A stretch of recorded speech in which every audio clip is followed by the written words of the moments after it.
Welcome, friends. You are listening to the Mind Body Alchemy podcast. I'm your host, Stephanie Miramontes. This is where intuition meets education in the realms of spirituality, fitness, mindset, and more, all to create lasting change. Hey, y'all. Welcome back to the podcast, and thanks so much for being here. Today, we're going to talk about hunger versus appetite. While they are related, they are not one and the same. So why bother learning about hunger versus appetite? Well, the perks, of course. When you can learn to recognize what hunger really is and when appetite is at play, then you have the benefits of things like weight loss and your food being more pleasurable when you sit down to eat it. You will eventually have fewer thoughts about food and about your body over time. So pretty good benefits there. You may experience an increase in thoughts about your food and your body early on, but just like learning any other skill, it's going to take some practice before you can do it with little effort. In the beginning, there will always be a requirement for more energy directed at learning a new skill. It's a bit of a mind game, I know, but before long, it becomes part of who you are and not just something that you do.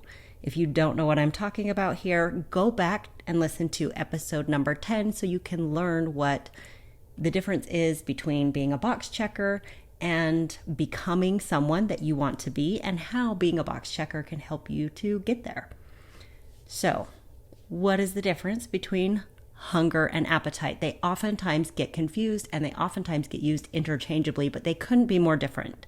So true hunger happens in the belly. It's an empty feeling. People describe it differently. Sometimes they say it's gnawing or they get contractions in their belly. Sometimes they just feel like it's grumbling or it's talking to them. Of course, that can be digestive noises and things like that too, but generally, we have this empty feeling overall. It's something that builds gradually in between meals, and it may come and go a little bit here and there before it really hits you, at least for that first hour or so. Appetite, on the other hand, comes on pretty suddenly, most of the time, and it's triggered by a thought, by your environment, maybe by a habit. So if you're used to eating by the clock, for example, you may experience phantom hunger. If you're walking by a bakery, your environment may stimulate either by smell or by sight some thoughts about food, and then you want to eat.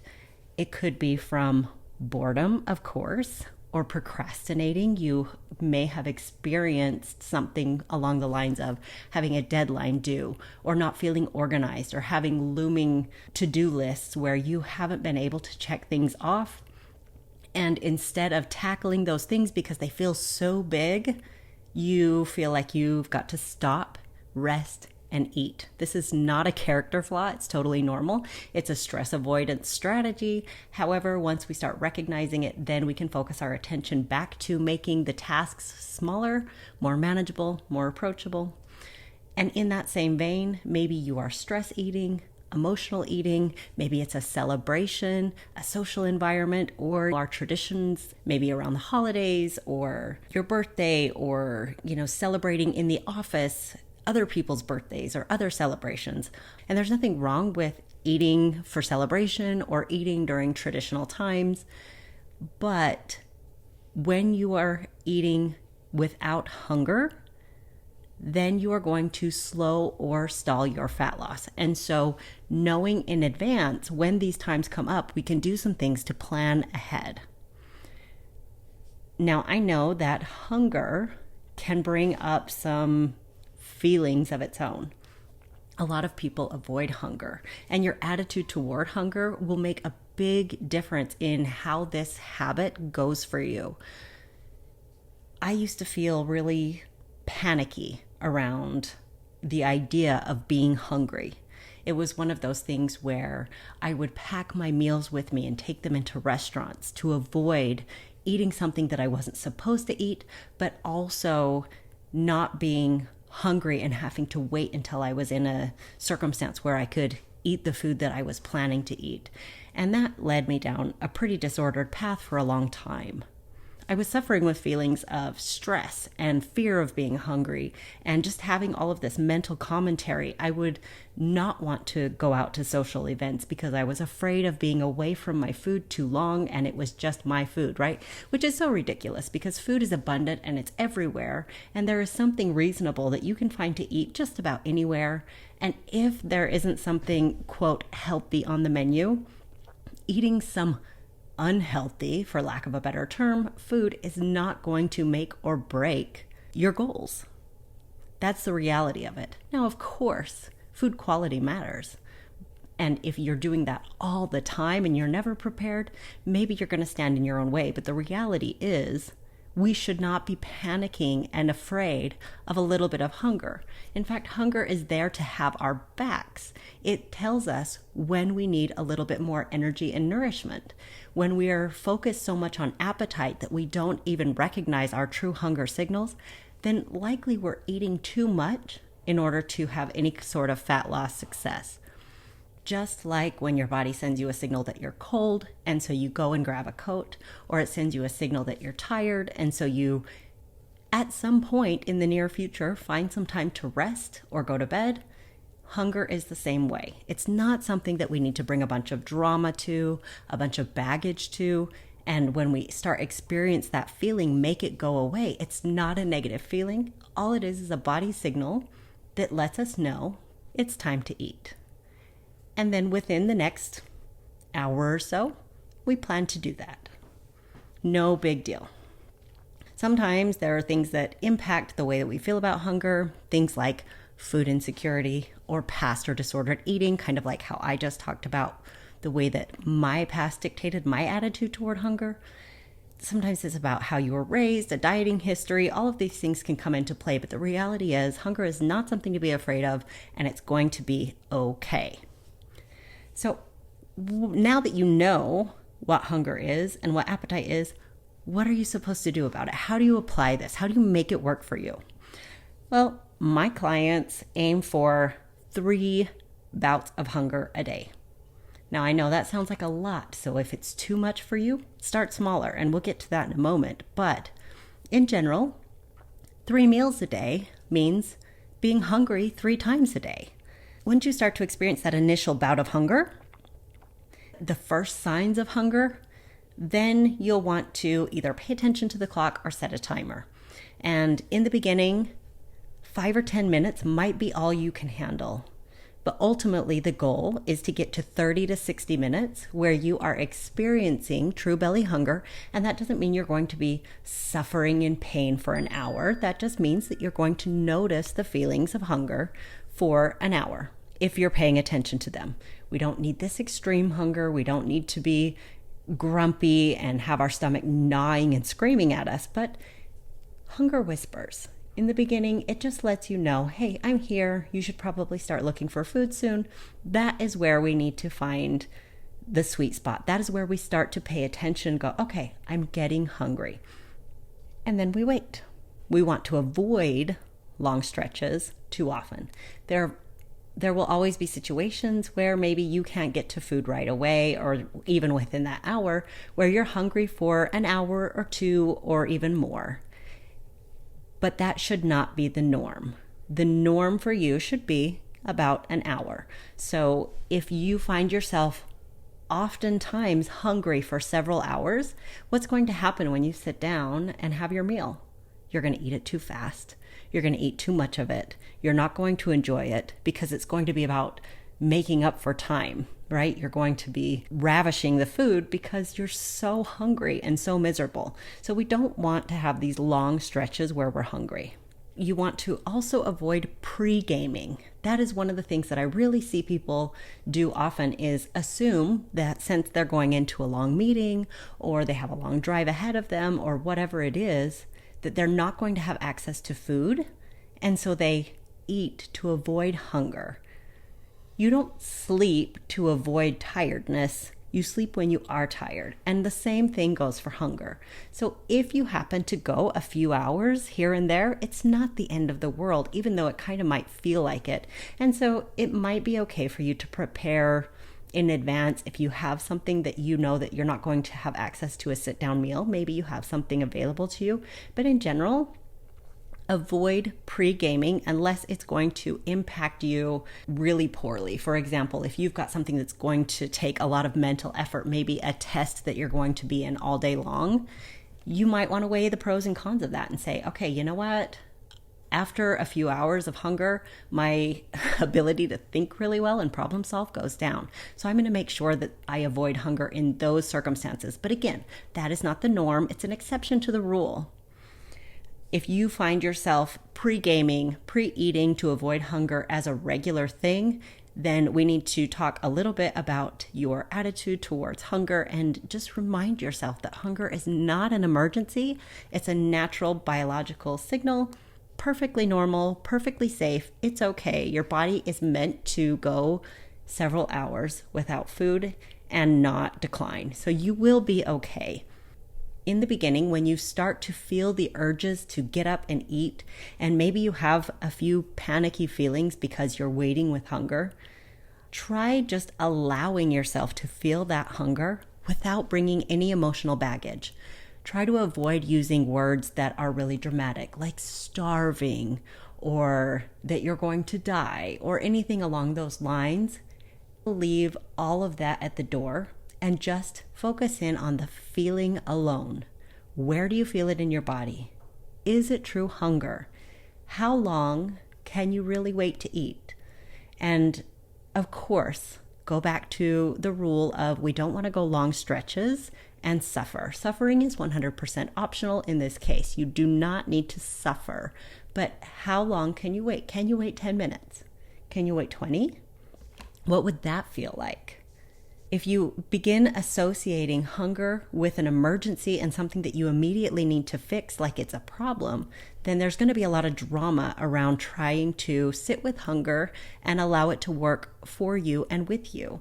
But if you leave the descriptors and the drama and the chaos at the door and you just experience the hunger in and of itself and just understand that you have an urge and a desire to make it go away, but that doesn't make it a negative thing, it's going to become a lot easier for you to start noticing and accepting and even welcoming that first sensation of hunger because you know your body's working well. It's letting you know you had just enough at the last meal to get you by and it's time to eat again. If you find that you are getting really hungry between meals, let's say you're getting hungry 6 or 7 times a day, there are a few things that come up. If you have regularly eaten small snacks, grazed all day, eaten small meals, or bought into the idea that 6 or 10 meals boosted your metabolism, you're going to have some phantom hunger. Those are just urges. That's not real hunger. But if you have true hunger showing up in between your meals and it's nowhere near time to eat your next one, then make sure that you do a little bit of experimenting and troubleshooting. Make sure your meals are optimized, which means a little bit of protein, a little bit of fat, some carbs, some fiber. That way, your body's getting everything that it needs. Not only are you hitting that satiety factor, which takes away your hunger, but you're also satisfied, meaning that you are happy with what you ate. It was tasty, and your brain is allowed to move on to whatever else is next on your list. We want to eat enough to take away our hunger, and we want our food to check off the boxes to where it has enough weight and enough nutrients to make sure that we have enough energy to do what we need to do in between our meals. So if you're experiencing true hunger between those meals, you just go back and look at what you had before. And if there was no protein, maybe increase that a little bit. If there weren't any vegetables or you didn't have any fiber, that helps slow down digestion. Maybe that's where you need to increase a little bit. Just troubleshoot and make your meals a little bit different next time and see how that works for you. No drama needed. And if it becomes too unbearable for you in between that meal, just eat again. It's okay. There is no pass or fail here. It's just taking notes and adjusting it for the next time. So what happens if we are constantly running into issues and we can't seem to nail this down? Well, I've got some troubleshooting tips. First and foremost, acknowledge that you're going to be a little bit uncomfortable and allow your urges to exist. We don't have to solve all of our problems immediately, and hunger is actually not a problem at all. It's something that you have access to solving. It's just about patience and waiting. So allow those urges to exist. One way to make it much more approachable is to start smaller. If 3 bouts of hunger a day feels really dramatic to you, just try 1. Can you be hungry before 1 meal a day? And if 30 to 60 minutes feels like way too much time for you and that stresses you out, try 10 to 15 minutes a day. Can you be hungry for 10 minutes? And if not 10, can you be hungry for 5? Make it as small as you need to make it, because there is no rush here. We are learning a new skill, and that takes practice. That takes time, and it's okay if it takes you 6 months to learn this skill and it took someone else 3 weeks. It does not matter. All that matters is that you are putting in the work to move yourself forward so that this becomes something that no longer causes you problems. When you feel the urge to eat, check in with your state of mind at the moment. Are you bored? What are your emotions telling you? Is there some stress or anxiety showing up? Who are you with? Is something in your environment sending you signals? Or is this something that is really coming from your belly, from your biological system that says you are hungry, you must eat? What is the length between your meals and your meal frequency? Are you used to eating 6 times a day? Because if so, that's going to be an adjustment to move down to that 3 to 4 meals a day where your meals are larger and more satisfying. That takes time to relearn. Are you used to eating every 2 hours? And I'm not talking about meals here, but are you used to just picking things as you walk past the office? Or are you used to having little snacks and little treats and things that you have just sitting in your desk or at home? If so, those things are going to bring up some urges for you. And if you eat in between meals, your true hunger is probably not going to be working for you like you want it to. So you've got to get to a place where you allow yourself several hours between meals. Generally 4, 5, maybe even 6 hours for some people is what it takes to really feel actual hunger. If you're not hungry for a certain meal or you're stuck on a schedule, sometimes this brings problems for people who are trying to practice this habit. So let's say that you have a rigid lunch hour, or you only have a certain time period to eat breakfast before you've got to get the kids off to school and you've got to get to work and you just don't have time. Then we can think about how our meals are set up and make some adjustments. If you're never hungry for lunch, but your work lunch is always at noon, maybe have a smaller breakfast. Usually the one that I hear is, I'm not hungry for breakfast. I just don't like breakfast. I'm not hungry for breakfast. But then by the middle of the day, they're already been snacking all morning and ravenous for lunch. Or they snack all day off and on, feel like they haven't eaten anything all day, and then go crazy at dinner time. For this, you may want to go to bed very slightly, and I mean very slightly, hungry. So just those first signals, just the first whisper of like, I could eat right now. That is where you want to be when you go to bed. Don't go to bed with a very full stomach, because most of the time when you overeat at night, you aren't hungry for breakfast. So try to reverse engineer your food a little bit so that you can then wake up feeling hungry. You may also want to eat earlier. So if you are eating at 10 o'clock at night because that's when your kids go to bed and it's the only time you feel like you have a moment to yourself, this may be something where you need to change your schedule up a little bit or look at areas that are causing a little bit too much chaos in your life. Fix your schedule so that you can eat your dinner earlier in the evening, and that way you have a smaller eating window, and then when you wake up, you'll feel more hungry. I want to spend just a moment talking about fake full. This is something that I used to do all the time and kind of wore it as a badge of honor, in fact. And this goes along the lines with volumetrics, if you're familiar. It's about filling your belly up with things like fizzy waters or lettuce or big volume things like adding a ton of water to stretch your protein shakes or to make your oatmeal bigger, or eating a lot of low calorie things like egg whites, for example. When you do that, your belly will feel full. You'll feel like you've had enough food, but it won't be long before the hunger cranks back up. Your body has systems in place to not only scan to make sure that your stretch receptors have been activated, meaning your stomach has stretched out and it's full, which is what fake full does, but also that the food has enough weight to it. So that takes us back to optimizing your meals with proteins, fats, carbs, and fiber, making sure you have weight, volume, variety, good flavors, all of the things, because that is what makes your brain move on. If you finish a meal and your belly is full on these fake full type foods, fake full type meals, your brain is not going to be satisfied with that meal. And then you're going to be thinking about your next meal. You're going to be counting down when you can eat again, and your thoughts about food will increase.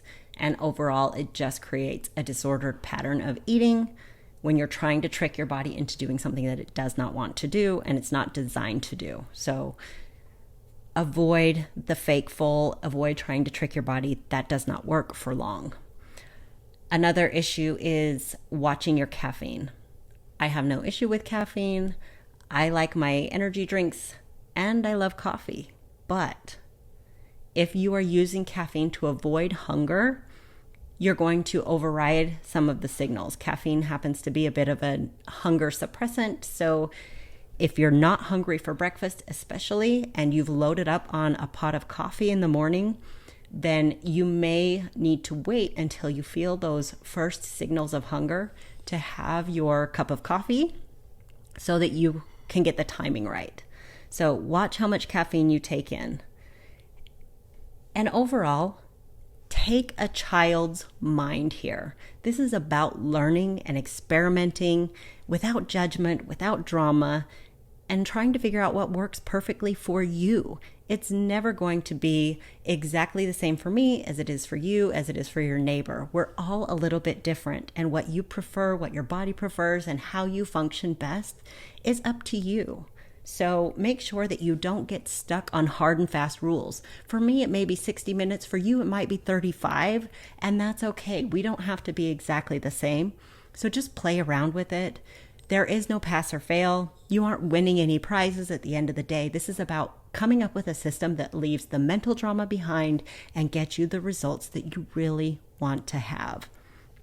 And lastly, if you are not sure whether or not you're hungry, you probably really aren't. So wait a little bit longer. If you can wait another 20 to 30 minutes, you might be able to see the difference between head hunger and actual belly hunger. So just be patient with yourself. Give yourself time. Allow yourself to learn here. And that's all I have for you today. So I hope you have a great week. Thanks for tuning in. I appreciate it. Follow me on social media. Make sure that you are getting my weekly emails so that you never miss an episode, you never miss an update, and you can learn more about these topics and others. I'll see you next week. Bye.